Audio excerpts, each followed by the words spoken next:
எல்லாரும் பேச சொல்லிட்டு கடைசியாக என்னை கூப்பிட்ட உடனே என்னமோ பயங்கரமாக பேசி கிழிக்க போகிறாங்கன்னு நினச்சிக்காதீங்க. வைரமுத்து மாதிரி எனக்கு மேடை பேச்சு பழக்கம் இல்லை.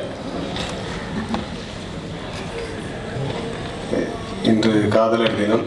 யாருக்கு வாழ்த்து சொல்றதுன்னு தான் தெரியல.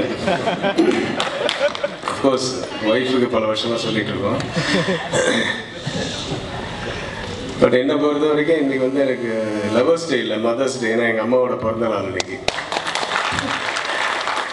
ஒரு 10 வருஷத்துக்கு முன்னாடியெல்லாம் வந்து எங்கள் அம்மாவோட பிறந்த நாள் மட்டும்தான் எனக்கு தெரியும். அதுக்கு முன்னாடி அதுக்கப்புறம் தான் அது இந்த கம்ப்யூட்டர் உலகங்கள்லாம் வந்ததுக்கப்புறம் தான் காதலர் தினத்தில் எங்கள் அம்மா பிறந்திருக்காங்க அப்படின்னு தெரிஞ்சுது. ஸோ இப்போ தான் இந்த லவர்ஸ் டே, பேரண்ட்ஸ் டே, மதர்ஸ் டே, ஃபாதர்ஸ் டே, சிஸ்டர்ஸ் டே, டுபாக்கோ டே, என்னென்னமோ இருக்கு டேஸ்.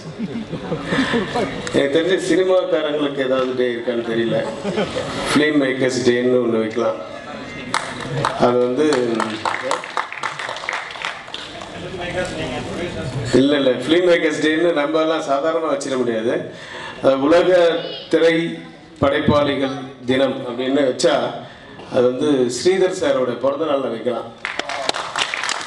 ஸோ அப்படி சொன்னால் இன்னைக்கு தான் எல்லாமே உலகமே நம்ம கையில் தானே இருக்கு எல்லாருக்கும். ஸோ உலகமே ஸ்ரீதர் சாரை திரும்பி பார்க்கும். ஸோ காதலர் தினம்னா அவர் ஞாபகம் வருது. ஏன்னா அப்படி ஒரு அருமையான லவ் சப்ஜெக்ட்ஸ் எல்லாம் கொடுத்துருக்காரு.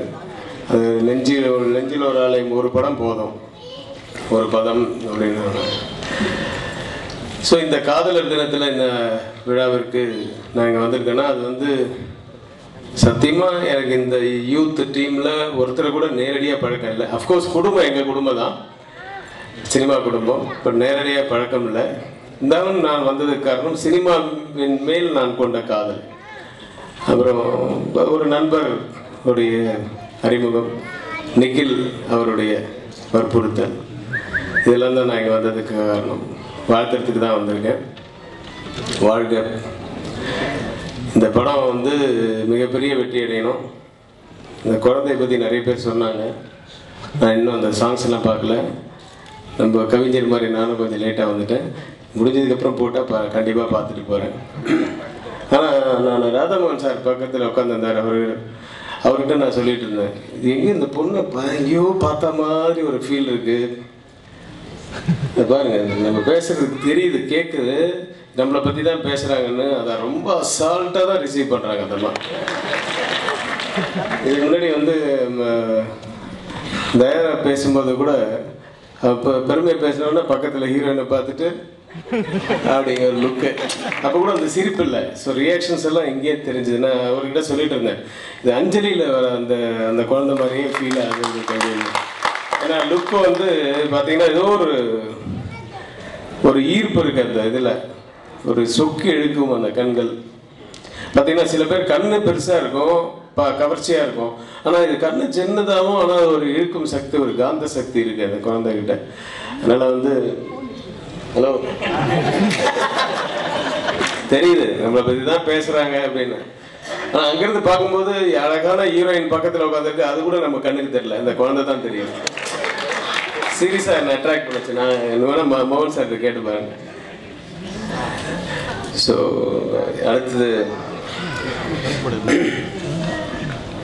நிக்கிலுக்கு வந்து நான் இந்த நேரத்தில் நன்றி சொல்லிக்கிறேன். ஏன்னா அவர் கொஞ்சம் பிஸியாக இருந்தார். நான் வந்து இந்த கமல் சாருடைய பட பிரச்சனைகள், நீ எங்கே இருப்பேன்னே தெரியாது யாருக்கும், எங்கேயும் இருப்பாய், அந்த பிரச்சனைகள் போதெல்லாம் நான் வந்து ஃபுல்லாக ஹைதராபாத்தில் ஷூட்டிங்கில் இருந்தேன். பட் டெய்லி ஃபோனில் என்னோடய அசிஸ்டன்ஸ்கிட்டையும், ரமேஷ் கண்ணாக்கிட்டையும், பிரபு சார்கிட்ட, ரஜினி சார்கிட்டெல்லாம் ஃபோனில் இதை பற்றி பேசி டிஸ்கஸ் பண்ணிக்கிட்டே தான் இருப்போம். பட் அந்த நேரத்தில் நிக்கில் வந்து எந்த அளவுக்கு அவருக்கு உறுதுணையாக இருந்தார் அப்படிங்கிறது உங்கள் எல்லாருக்கும் தெரியும். உலகம் பூரா இன்றைக்கி வந்து அந்த மேட்டர்கள் வந்து இப்போ ரீச் ஆகிருக்குன்னா அதுக்கு காரணம் நிக்கில் தான்.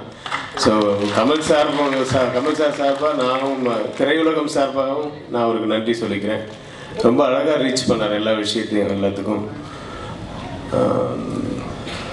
இது வந்து இந்த நிர்ணயம் படத்துக்கு வந்துட்டு என்னதுக்கு நிக்கில் பற்றி பேசுகிறீங்க அப்படின்னா, இந்த படத்துக்கு அவர் தானே எல்லாமே.